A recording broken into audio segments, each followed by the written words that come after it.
We are now fighting the BJP, the RSS and the Indian state itself. Rahul Gandhi से पहले उसे बिठा के पूछो कि अरे भाई तू कहना क्या चाहता था, तेरे हिसाब से स्टेट क्या है। तो कोर्ट उसका मेडिकल चेकअप कराए। अफवाहें बहुत हैं regarding the family having some medicine X daily. अगर आपकी लड़ाई स्टेट से है तो जिन जिन की भी लड़ाई स्टेट से है फिर वो चुनाव नहीं लड़ते। बहुत से लोगों की लड़ाई इस देश में स्टेट से है। एक जमाने में हुर्रियत की लड़ाई स्टेट से थी, शायद अभी भी हो, अभी वो ठोक पीट कर ठीक कर दिए गए हैं। माओवाद की लड़ाई स्टेट से है। तो साथियों, leader of opposition Rahul Gandhi अक्सर बयान देते रहते हैं जो चर्चा में बना रहता है, जिस पर रील बनती हैं, मीम बनती हैं। लेकिन उन्होंने कल कांग्रेस के नए ऑफिस के उद्घाटन के मौके पर एक बयान दिया है, वो वाकई बहुत संवेदनशील है, चौंकाने वाला है। और एटलीस्ट लोग कह रहे हैं यूपीए लगा दो, डिस्क्वालीफाई कर दो, फलाना कर दो, जेल में डाल दो, सब बातें ठीक है। लेकिन मैं एक जिम्मेदार वक्ता और अधिवक्ता के तौर पर यह कहता हूं कि कम से come the nation needs an explanation from him. He owes an explanation to the nation. चाहे वो लोकसभा में यह सवाल पूछे, भाजपा की लीडरशिप में, भाजपा के विरोध के चलते, या राज्यसभा में यह सवाल पूछा जाए और लीडर ऑफ ऑपोजिशन से यह कम से कम जवाब मांगा जाए कि उसने जो ये बोला उसका क्या मतलब था। लेट अस एक्सप्लोर कि राहुल गांधी की मेंटल एबिलिटी कितनी है, और इस बयान का एक्सप्लेनेशन ही हम लोगों को उस गहराई तक ले जा पाएगा कि इस बंदे की मेंटल एबिलिटी कितनी है। कुछ सोच के उसने ये बोला होगा। क्या सोच के बोला? दैट द नेशन ओज। वो उसको, देश को बताना चाहिए, वो जितनी पेवन लगा ले, जितनी रफू कर ले, लेकिन उसको बताना चाहिए। तो on a very serious note, उसी बयान पर आज राहुल गांधी के मेरा वीडियो है, जिस बयान ने वाकई मुझे एज अ वक्ता एंड एज अ अधिवक्ता चौंका दिया है।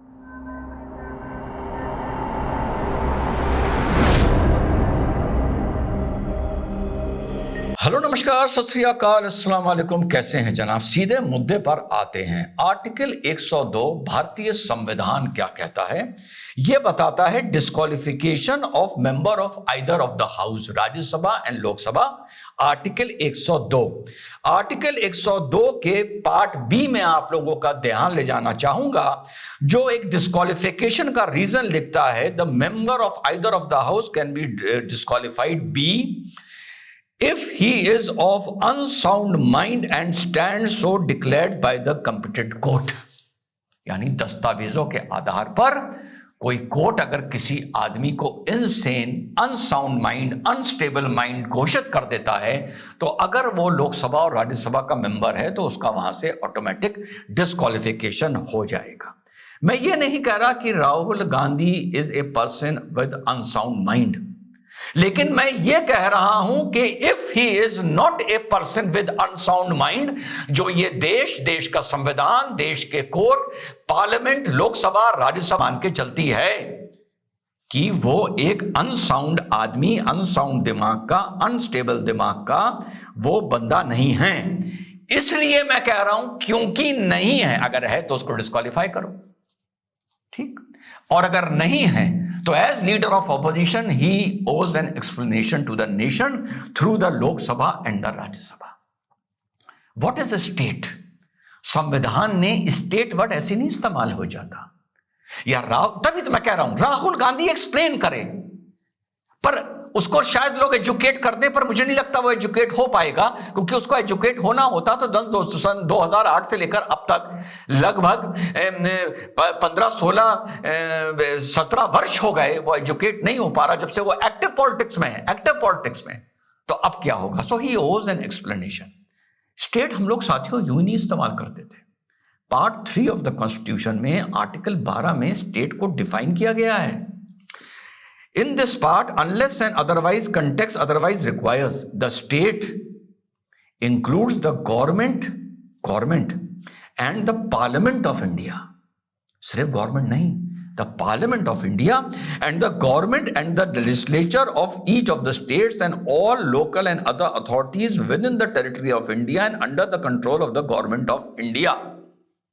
ये है मतलब स्टेट का। स्टेट एक परिभाषित चीज है। अब राहुल गांधी ने बोला हमारी लड़ाई, We are now fighting the BJP, the RSS, and the Indian state itself. We are now fighting the BJP, the RSS, and the Indian state itself. जी, हमारी लड़ाई भाजपा से है, आरएसएस से है and the state of India से है। ये आरोप अलग अलग वक्ता अलग अलग तरीकों से कांग्रेस पार्टी पर, खास तौर से कांग्रेस पार्टी पर, देखिए यहां बात इंडिया अलायंस की नहीं है। This is a very serious issue and a very serious topic. Congress party पर लगाते आए हैं अलग, चाहे वो जॉर्ज सोरोस का मामला हो, चाहे कोई मामला हो।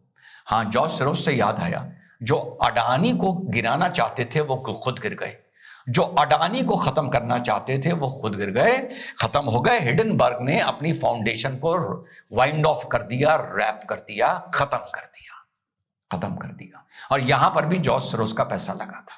और ये आरोप लगते आ रहे हैं कि there is a ecosystem mechanism working against the state. मैं बड़ी जिम्मेदारी से कह रहा हूं कि वो जो आरोप है वो एक तरफ समझाने की हैसियत से, और राहुल गांधी ने जो बोला है एक तरफ। राहुल गांधी बस एक्सप्लेन करे कि अगेंस्ट द स्टेट का क्या मतलब है।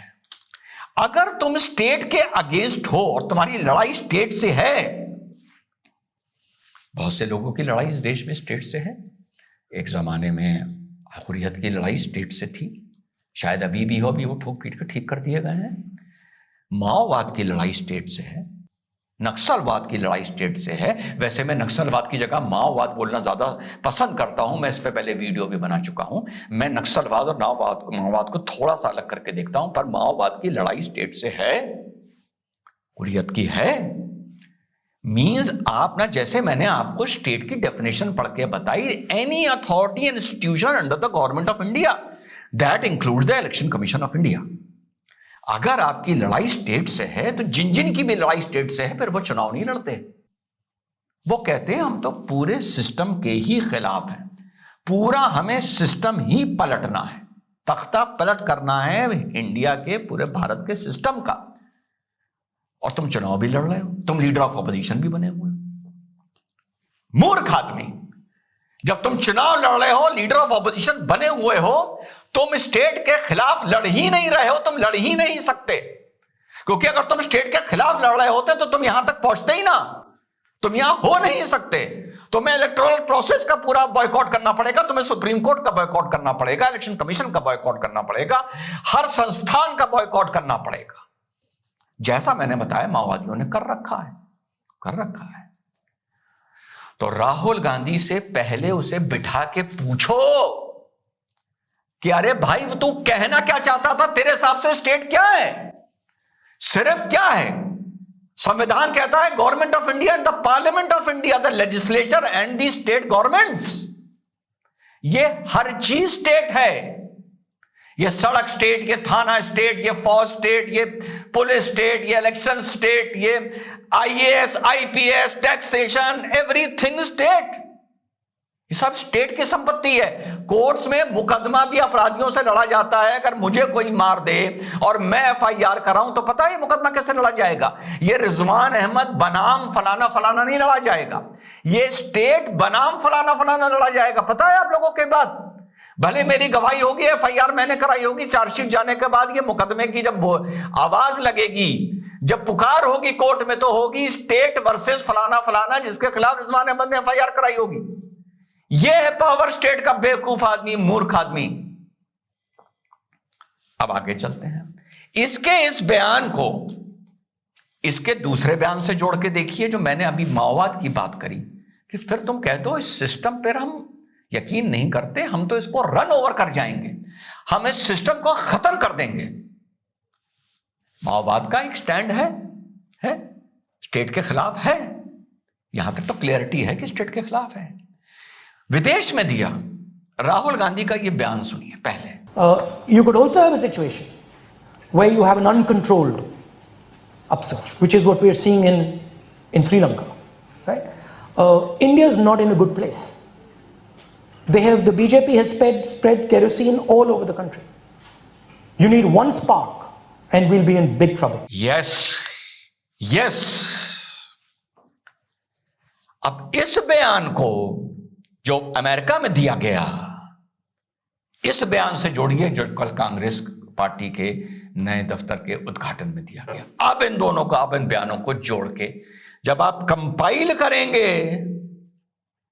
तो क्या आपको इसमें माओवाद, अर्बन माओवाद नजर आता है या नहीं आता है? साथियों, मैं किसी के पक्ष में नहीं हूं, किसी के विपक्ष में नहीं। जब तालिबान की बात हुई थी, मैंने सरकार की आलोचना की अभी 4 दिन पहले, और आप लोगों के कमेंट से मेरा हौसला बढ़ता है, कमेंट से कम कि भाई ये आदमी सच बोल रहा है, ये प्लेटफॉर्म सच बोल रहा है। मैंने आलोचना करी।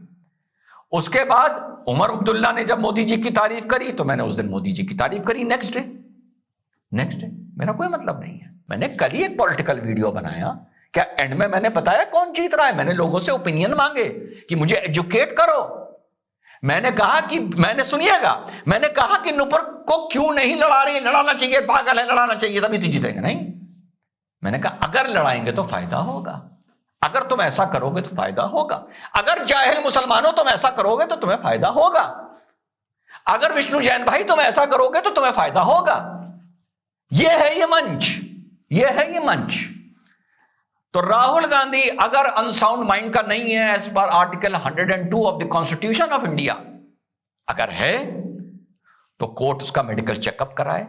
अफवाहें बहुत हैं regarding the family having some medicine X daily, हैं अफवाहें, पर मैं अफवाहें नहीं बोलूंगा। अभी गूगल करिए, अभी आपको मिल जाएंगी। या तो ये पिटीशन हो कि he is a person of unsound mind, and if he is not a person of unsound mind then he owes an explanation to the nation in Lok Sabha and Rajya Sabha. और अब फिर आलोचना सुन लीजिए, और अगर ये एक्सप्लेनेशन लोकसभा और राज्यसभा की प्रोसीडिंग रोक के जनता का पैसा जो लोकसभा और राज्यसभा को चलाने में एक चक्कर का लगता है, बाढ़ में जाए, बाढ़ में जाए। करोड़ों खत्म हो गया प्रोसीडिंग इंस्टॉलेशन के स्टॉल होने के चक्कर में। तो प्रोसीडिंग वहां पे स्टॉल की गई है, रोकी गई है, बाढ़ में जाए। मैं बोल रहा हूं। लेकिन लोकसभा और राज्यसभा में भाजपा को राहुल गांधी से ये एक्सप्लेनेशन मांगना चाहिए, स्पीकर को मांगना चाहिए। मांगते नहीं मांगते, अगले सत्र में देखेंगे। ये लड़ाई सड़कों पे लड़ने वाली नहीं है जो राहुल गांधी ने बोला है, because he is the leader of opposition and member of parliament and law maker, और स्टेट के जरिए ये यहां तक पहुंचा है। ये लोकसभा और राज्यसभा में इसका एक्सप्लेनेशन होना चाहिए ऑन रिकॉर्ड। तो अगर वो या तो पागल है तो उसकी मेंबरशिप खत्म करो, और अगर पागल नहीं है तो उससे एक्सप्लेनेशन मांगो। और एक्सप्लेनेशन भी अगर तुम नहीं मांगते हो तो अमेरिका की बाइट और यहां की बाइट जोड़ के बताओ कि अर्बन माओवाद की साफ झलक नजर आई है कि our fight is against the state. तुम स्टेट की प्रणाली, स्टेट का इकोसिस्टम के अंदर रह के स्टेट से नहीं लड़ सकता राहुल गांधी। या तू खुल के माओवादी बन जा, या ये खुल के तू एक ऑपोजिशन का लीडर, एक जिम्मेदार लीडर बन जा, कि तेरे पर मीम ना बने। और जो मीम बनते हैं और जो रील बनते हैं वो तो एक मजाक के बनते हैं। लेकिन this matter is very serious, कि एक्सप्लोर करना चाहिए कि इसके दिमाग में है क्या ये स्टेट का मतलब भी समझता है, जो संविधान के चैप्टर 3 फंडामेंटल राइट के पहले सेक्शन आर्टिकल 12 में एक्सप्लेन है। आई रियली डाउट कि इसको ये पता है कि संविधान में स्टेट की डेफिनेशन है। I am surprise, I will be surprise and shocked अगर इससे लोकसभा में इस बयान का एक्सप्लेनेशन नहीं मांगा। वो किस बैकड्रॉप में, क्या बैकड्रॉप में, वो छोड़िए। ये जो लाइन है ये अपने आप में बहुत खतरनाक है। जय हिंद, वंदे मातरम, खुदा।